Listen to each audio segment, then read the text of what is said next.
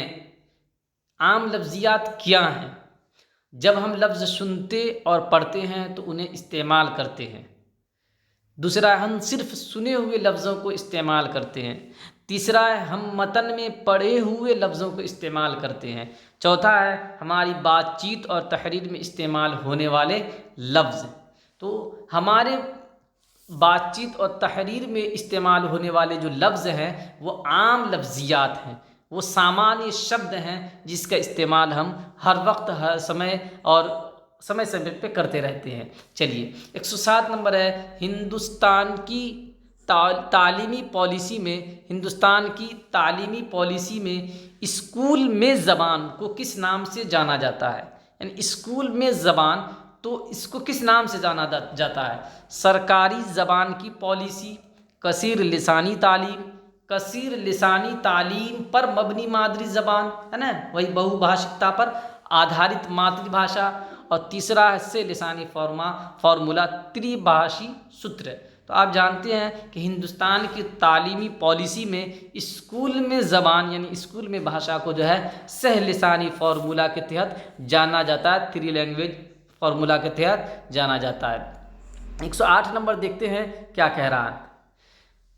Pattern کو اندرون کا حصہ بنانے کے لیے ڈرل بطور حکمت عملی کی وکالت کرتا ہے یا کرتی ہے؟ ڈرل جاتے ہیں کہ ایسی گتیودھی کو کہتے ہیں جس کو ہم بار بار جس عمل کو کرتے ہیں تو وہ عمل جو ہے وہ ایک رننیتی کے تحت ہوتا ہے، ایک اسٹریٹجی کے تحت ہوتا ہے، اسی کو ہم ڈرل کہتے ہیں۔ کیا کہتے ہیں؟ ڈرل کہتے ہیں۔ تو کہہ رہا ہے کہ پیٹرن کو اندرون کا حصہ بنانے کے لیے ڈرل بطور حکمت عملی کی وکالت کرتا ہے، ترسیلی زبان کی تدریس کی وکالت کرتا ہے، سمعی لسانیت کی وکالت کرتا ہے، کل جسمانی رد عمل کی وکالت کرتا ہے، تعمیریت پسند زبان کی تدریس کی وکالت کرتا ہے۔ تو آپ جانتے ہیں کہ جو ڈرل ہے وہ سمعی لسانیت کی کیا کرتا ہے؟ وکالت کرتا ہے۔ 109 نمبر کوشچن دیکھتے ہیں دوستو کیا کہہ رہا ہے۔ تعاونی مفروضے اس کا فولڈنگ ہائپوتھیسس کا ماننا ہے کہ اس کا فولڈنگ آپ جانتے ہیں کہ وائگوسکی نے جو سدھانت دیا ہے کہ ساماجک سانسکرتی وکاس کا جو وکاس کا سدھانت انہوں نے دیا ہے، سوسو کلچرل جو تھیوری دی ہے، اس میں انہوں نے بتایا ہے کہ بچے کے اندر جو ہے کچھ چھمتائیں ہوتی ہیں اور جس کو وہ خود بخود کر سکتا ہے، کچھ چھمتائیں ایسی ہوتی ہے جس کو حاصل کرنے کے لیے کسی کی آوشکتا پڑتی ہے، اور وہ چھمتائیں جس کو حاصل کرنے کے لیے کسی کی آوشکتا پڑتی ہے اس کو انہوں نے زون آف پروکسیمل ڈیولپمنٹ میں رکھا ہے، اور اسی کو جو ہے زون اور پروکسیمل ڈیولپمنٹ میں جو لوگ ہوتے ہیں اسی کو ہم اسکاف فولڈنگ کے تحت لیتے ہیں، جس کو ہم مچان بندی بھی کہتے ہیں۔ تو یہاں پہ پوچھا جا رہا ہے کہ تعاونی مفروضے، اس کو تعاونی مفروضے یہاں پہ کہا گیا ہے کہ ماننا ہے کہ سماجی تعامل وافر ذریعہ فراہم کرتا ہے جس سے آموزش عمل میں آسانی ہوتی ہے، یعنی سماجی تعامل سوشل انٹریکشن جو ہے وہ ایک ایسا بہترین ذریعہ ہے کہ جس سے کیا ہوتا ہے آموزشی عمل میں کیا ہوتی ہے آسانی ہوتی ہے۔ دوسرا، کئی بار مختلف ذرائع کے توسط سے یکساں مہارت کی تدریس میں، یا کئی بار کیا ہوتا ہے کہ جو میرے پاس بھن پرکار کے جو ذرائع ہیں، ریسورسز ہیں، اس کے مادھیم سے ہم کیا کرتے ہیں ایک طرح کی مہارت کی تدریس کرتے ہیں۔ تیسرا، زبان کی آموزش کے لیے لفظیات کی آموزش ضروری ہے کہ جب زبان کی آموزش کرنی ہے، بھاشا کی جو ہے کا سکشن کرنا ہے، تو اس کے لیے ہمارے پاس شبد کا کیا سکشن ہونا ضروری ہے، اس کا گیان ہمارے پاس ہونا ضروری ہے۔ اور چوتھا نمبر دوستو یہ کہہ رہا ہے کہ قواعدی مہارت کے فروغ اور زبان کی آموزش میں تعامل معاون ہوتا ہے، کہ قواعدی جو مہارت ہے نا، قواعد کو سیکھنے کی جو مہارت ہیں اس کے فروغ کے لیے، اس کے وکاس کے لیے اور زبان کی آموزش میں کیا ہوتا ہے تعامل کرنے کے لیے جو ہے یہ دونوں چیز کیا ہے ضروری ہے۔ تو تعاونی مفروضہ جو ہے اس کا ماننا یہ ہے کہ سماجی تعامل وافر ذریعہ فراہم کرتا ہے جس سے آموزش عمل میں آسانی ہوتی ہے اور بالکل آسانی کے ساتھ آموزش ہو جاتی ہے۔ 110 نمبر دوستوں کہہ رہا ہے، استاد آموزگاروں کی تحریر اور تقریر کی ساری مشترکہ غلطیوں کو یکجا کرتا ہے، بعد میں اپنی کلاس میں بغیر کسی کا نام لیے ہوئے ساری غلطیوں پر بحث کرتا ہے۔ اس طرح وہ کیا کرتا ہے، یعنی استاد بچوں کا جو ہے تحریری یا تقریری لکھت یا موخک طور پہ کیا کرتا ہے بچوں کا جانچ کرتا ہے، اور جانچ کرنے کے بعد کیا کرتا ہے کہ جن بچوں کی جو غلطیاں ہوتی ہیں اس کو جو ہے وہ نام لے کر نہیں بلکہ مجموعی طور پر بغیر نام لیے ہوئے وہ جو غلطیاں ہیں وہ ایک ایک غلطیوں کی کیا کرتا ہے شناخت کرتا ہے، اور ان غلطیوں کی پہچان کر کے ان کو دور کرنے کی رننیتی بناتا ہے۔ تو اس کو ہم کیا کہیں گے، تعاونی تدریس کہیں گے، یعنی کوآپریٹیو یا ٹیچنگ کہیں گے۔ دوسرا، ماں بعد اندازہ قدر سرگرمی کہیں گے۔ تیسرا ہے غلطیوں کا تجزیہ کہیں گے، کہ غلطیوں کا تجزیہ ہو رہا ہے، انالائسس ہو رہا ہے۔ اور چوتھا فیڈ بیک کہیں گے۔ تو دوستو یہ فیڈ بیک استاد دے رہے ہیں کہ جو بچے کی سیکھنے کی گتیویدھی ہے اس میں کہاں پہ کس طرح کی کمی ہے، اس کے لیے کیا ہے فیڈ بیک ہے، کیا اس کے لیے فیڈ بیک ہے۔ 111 نمبر ہے دوستو کہ وہ سرگرمیاں جن میں آموزگار ہدف زبان کو کسی مقصد کے لیے استعمال کرتا ہے، یعنی وہ سرگرمی، وہ گتیویدھی جس میں جو سکھارتی ہوتا ہے وہ ہدف زبان، جو معیاری زبان ہوتی ہے، دوسری زبان ہوتی ہے، اس کو کسی ادیشیہ کے لیے استعمال کرتا ہے، اور زبان کی تدریس آموزش میں یہ سرگرمیاں کہلاتی ہے۔ تو یہ جو سرگرمی ہے کہ جس میں آموزگار کیا کرتا ہے کہ ہدف زبان کو کسی مقصد کے لیے استعمال کرتا ہے، تو اس کو ہم کیا کہتے ہیں، جوڑوں میں کام، گروپ میں کام مشقیں۔ تو اس کو دوستو ہم کیا کہتے ہیں، آسان زبان میں ہم اس کو کیا کہتے ہیں، کام کہتے ہیں۔ کیا کہتے ہیں، کام کہتے ہیں۔ چلیے 112 نمبر دیکھیں دوستو کیا کہہ رہا ہے کہ استاد 4 طلباء پر مشتمل ایک گروپ بناتا ہے، مشتمل یعنی سملت، کہ 4 بچوں پہ جو ہے آدھارت کیا کرتا ہے گروپ بناتا ہے، اور ان سے متن یا کہانی پڑھنے اور خلاصہ تیار کرنے کے لیے کہتا ہے کہ 4 بچوں پر آدھار ایک گروپ بنایا اور اس کو کسی متن کو پڑھوا کے کسی کہانی کو پڑھوا کے خلاصہ تیار کرنے کے لیے سمری تیار کرنے کے لیے کہتا ہے۔ جب طلباء گروپ میں کام کر رہے ہوتے ہیں تو جہاں ضروری ہوتا ہے وہاں استاد ان کی مدد بھی کرتا ہے نا۔ جب وہ خلاصہ تیار کرنے کے لیے بچے شریک ہوتے ہیں، ایک دوسرے میں کے ساتھ کام کرتے ہیں، تو جہاں پہ ان کو لگتا ہے کہ بچوں کو یہاں پہ سہیوگ کرنا چاہیے تو وہ بچوں کی سہیوگ بھی کرتے ہیں۔ بعد میں گروپ سے کہتا ہے کہ وہ اسے پوری کلاس کے سامنے پیش کرے، ہے نا، اسے کیا کہا جاتا ہے۔ اس طرح جو کام ہو رہا ہے کہ بچے کو کسی کہانی کو پڑھنے کے لیے دے دیا جائے یا کسی متن کو پڑھنے کے لیے دے دیا جائے، پھر اس کو کیا کرا جائے، اس کا خلاصہ بیان کرنے کے لیے دے دیا جائے، اور اس خلاصہ بیان کرنے میں اگر بچہ کسی طرح کی کوئی کٹھنائی کر رہا ہے تو آپ اس میں مدد کر رہے ہیں، اس کی سہایتا کر رہے ہیں، تو اس عمل کو کیا کہتے ہیں؟ گروپ میں کیا جانے والا کام تعاونی کام، یعنی تعاونی کام یعنی کوآپریٹیو ورک ہے۔ گروپ میں پوری کلاس کی بحث و مباحثہ، یعنی گروپ میں آپ پوری کلاس کے ساتھ ڈسکشن کر رہے ہیں۔ اور چوتھا ہے ترسیلی زبان کی تدریس، کہ جو ٹیچنگ آف کمیونیکیشن لینگویج جو ہوتا ہے کہ اس کی تدریس کر رہے ہیں۔ تو دوستو آپ جانتے ہیں کہ یہ آسان ہے، یہ تعاونی کام ہو رہا ہے کہ ٹیچر کیا کر رہے ہیں، تعاون کے ذریعے ایک دوسرے کی مدد کے ذریعے سے کیا کر رہے ہیں، ٹیچنگ کے عمل کو آگے بڑھا رہے ہیں۔ 113 نمبر سوال کا دیکھیے دوستو، معنی اخذ کرنا کا مطلب ہے، یہ محاورہ ہے کہ معنی اخذ کرنا، تو یہ اخذ کرنے کے کیا معنی ہیں؟ معنی اخذ کرنے کے کیا معنی ہیں؟ شواہد اور منطق پر مبنی معنی کا اخراج، کہ شواہد اور منطق پر مبنی جو معنی ہے کسی پس منظر میں، تو اس پر اس کا کیا ہوتا ہے، اخراج ہوتا ہے۔ دوسرا اطلاق اور ادراک کو سمجھنا، اطلاق کہتے ہیں استعمال کو، ادراک کہتے ہیں سمجھ کو، کہ اطلاق کو سمجھنا اور ادراک کو سمجھنا، مفہوم کو سمجھنا۔ تیسرا ہے کہ لفظ کے معنی معلوم کرنا، سمپل کہ معنی اخذ کرنا یعنی لفظ کے معنی معلوم کرنا۔ چوتھا ہے متن کا خلاصہ لکھنا، جو ٹیکسٹ ہے اس کا خلاصہ، اس کا سمری لکھنا۔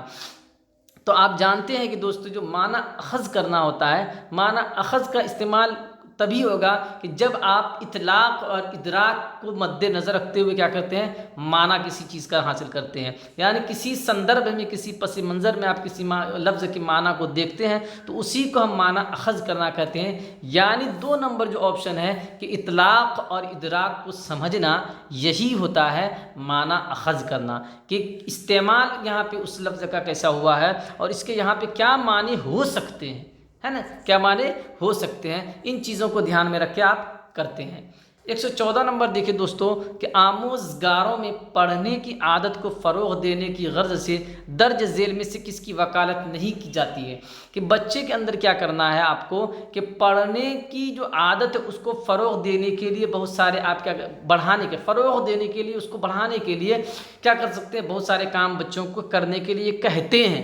لیکن یہاں سے آپ سے کرا کہ کون ایسا ہے کہ جو نہیں کرتا ہے، متن پڑھتے ہوئے استنباط کرنے کی، یعنی متن پڑھے، جب ٹیکسٹ پڑھیں تو اس کے ساتھ اس کو سمبندھ کرنے کی۔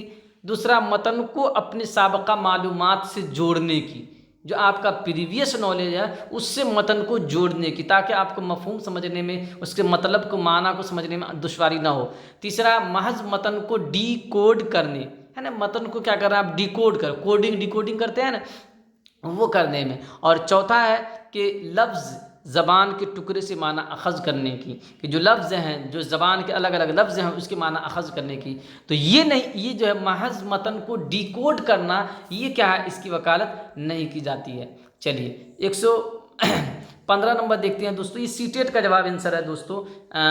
جو آپ کو 2022 کا جتنا بھی سوال آپ کو حل کیا جائے گا 21 اور 22 کا، وہ سی ٹیٹ کا جو آفیشیل جو سائٹ ہے اس پہ جا کے جو ہے آپ وہاں پہ آنسر کی سے ملا بھی سکتے ہیں، تو اس سے جو ہے آپ کو سالو کرایا جا رہا ہے، تو اسی لیے اس میں کسی شک شبہ کی کوئی گنجائش نہیں رہتی ہے۔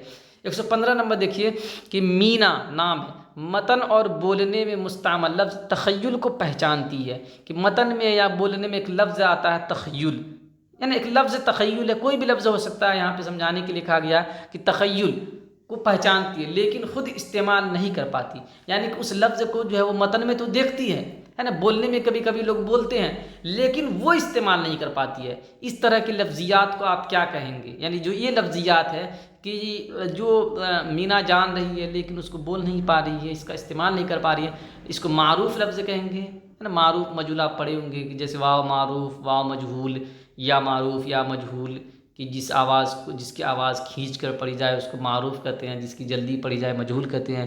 جیسے دور، ہے نا، دور میں واو جو ہے اس کو کھینچ کے پڑھی جا رہی تو واو معروف ہو گئی۔ اچھا، شور، ہے نا، چور، اس میں واو کو ہم جلدی پڑھیں تو اس کو مجہول کہیں گے۔ تو یہاں پہ کہہ رہا کہ معروف لفظ، مجہول لفظ، مشکل لفظ، نئے لفظ۔ تو کتابوں میں دوستو اکثر جو ہے وہ دیا ہوا ہے کہ مشکل لفظ ہے، لیکن سی ٹیٹ کا جو آفیشیلی سائٹ ہے آفیشیل، اس میں جو اس کا جو جواب دیا گیا 115 کا، وہ 2 نمبر آپشن دیا گیا کہ یہ مجہول ہے۔ کیا ہے؟ مجہول ہے۔ سی ٹیٹ کو مان کے چلیے۔ 116 نمبر دیکھیے، استاد درج ذیل سرگرمی ہر روز منعقد کرتا ہے۔ یہ جو نیچے ایک کام دے رہا ہے، سرگرمی دی رہی ہے، گتی ودھی دی جا رہی ہے، یہ کام جو استاد ہر روز کرتا ہے، ڈیلی کرتا ہے، پوری کلاس کو 5 گروپ میں تقسیم کرتا ہے اور عام روزمرہ کے موضوعات یا تقریب وغیرہ کے بارے میں بات چیت کرنے کے لیے کہتا ہے۔ بچوں کو گروپ بنا دیتا ہے اور روزمرہ کی جو چیزیں ہیں، ڈیلی وائز کی چیزیں، اس پہ یا کوئی موضوع ہے یا کوئی تقریب ہے نا، اس پہ کیا کرتا ہے، آپس میں ایک دوسروں سے بات چیت کرنے کے لیے کہتا ہے۔ اور پھر ہر گروپ کے ایک فرد کو دوسرے گروپ سے پوری کلاس کی سرگرمی کے بارے میں بات چیت کرنے کے لیے کہتا ہے۔ وہ کس چیز کو فروغ دینے کی کوشش کرتا ہے۔ اس طرح سے کر کے وہ ٹیچر جو کس چیز کو بڑھانے کی، وکست کرنے کی کوشش کر رہا ہے۔ بنیادی ترسیلی مہارتوں کو، وقوفی طور پر ترقی یافتہ لسانی مہارتوں کو، مباحثے کی مہارت کو، گروپ میں بحث و مباحثہ کو، یعنی ایسی جو گتیویدھی کر رہا ہے ٹیچر کہ روز جو بچوں کو 5 گروپ پہ بانٹ رہا ہے، پھر اس کو جو ہے عام کو ایک ٹاپک پہ بات کرنے کے لیے کہہ رہا ہے نا، پھر اپنے ساتھیوں سے بات چیت کرنے کے لیے کہہ رہا ہے، تو یہ کیا ہے؟ یہ کیا ہے؟ بنیادی ترسیلی مہارتوں کو ٹیچر فروغ دینا چاہ رہا ہے کہ بچے کے اندر کیا ہو کہ بات کرنے کی جو صلاحیت ہے وہ کیا ہو، ڈیولپ ہو، سننے کی، بولنے کی، سمجھنے کی، پڑھنے کی، اس طرح کی جو صلاحیت ہیں وہ کیا ہو، ڈیولپ ہو، یہ کرنا چاہ رہا ہے۔ وقوفی طور پہ ترقی یافتہ لسانی مہارتوں، مباحثے کی مہارت کو، گروپ میں بحث و مباحثہ کو، یہ نہیں ہے۔ چلیے 117 نمبر دوستو دیکھتے ہیں کہ تدریسی آموزشی عمل کے دوران، تدریسی آموزشی عمل کے دوران کا مطلب ہوا کہ شکشن ادھیگم پرکریا کے دوران طلباء کی پیش رفت کی نگرانی کرنے اور اسے بہتر بنانے کے لیے وضع کردہ انداز قدر کو کہتے ہیں۔ کہ تدریسی آموزشی جو عمل ہوتا ہے، یعنی ٹیچنگ لرننگ جو پروسیس ہوتا ہے، اس کے دوران بچے کی جو پیش رفت ہے، یعنی پرگتی ہے نا، اس کا اچیومنٹ ہے، اس کی نگرانی کرنے کے لیے، ہے نا، اور اس کو بہتر بنانے کے لیے ایک طریقہ، یہ ایک ٹول کا استعمال کرتا ہے کہ جس سے یہ پتہ چلے کہ بچے کی جو سیکھنا ہے وہ کس حد تک ہوا ہے۔ تو اس کو آپ کیا کہیے گا؟ آپ جانتے ہیں کہ آموزگاروں کا انداز قدر، آموزش کے لیے انداز قدر، آموزش کا انداز قدر، انداز قدر بطور آموزش، ہے نا۔ Assessment for learning, assessment of learning, assessment as learning, assessment in learning, 4 شبد ہوتا ہے جس کو میں نے آپ کو ککشا میں بہت اچھی طرح بتایا ہے۔ آپ کو یہاں پوچھا جا رہا ہے کہ اس کو ہم کیا کہیں گے کہ یہ طلباء کے تدریس و آموزش کے دوران اس کی نگرانی کرنے کے لیے اور اسے بہتر بنانے کے لیے جو ہے وہ کیا کرتا ہے، انداز قدر کرتا ہے، مولیانکن کرتا ہے۔ تو بالکل آسان ہے کہ اس کو ہم کیا کہیں گے، آموزش کے لیے انداز قدر، یعنی سیکھنے کے لیے ادھیگم یا مولیانکن، یعنی اسسمنٹ فور لرننگ۔ تو 2 نمبر جو آپشن ہے یہ آپ کا ہو جائے گا۔ چلیے 118 نمبر دیکھتے ہیں دوستو کیا کہہ رہا ہے۔ قومی تعلیمی پالیسی 2020 میں کلاسیکی زبان کے خالی جگہ مطالعے کی سفارش کی جاتی ہے۔ کلاسیکی زبان کی بہت ساری خصوصیت ہے، جس میں جیسے اس کی خصوصیت یہ ہے کہ وہ زبان جو ہے 1500 سے 2000 سال پرانی ہو، ہے نا، اس کا اپنا ایک رسم الخط ہو، اس کی ایک تہذیب و ثقافت ہو۔ تو قومی تعلیمی پالیسی 2020 میں کلاسیکی زبان کے شامل کرنے کی بات کی گئی ہے۔ کس طور پر، کیوں شامل کریں؟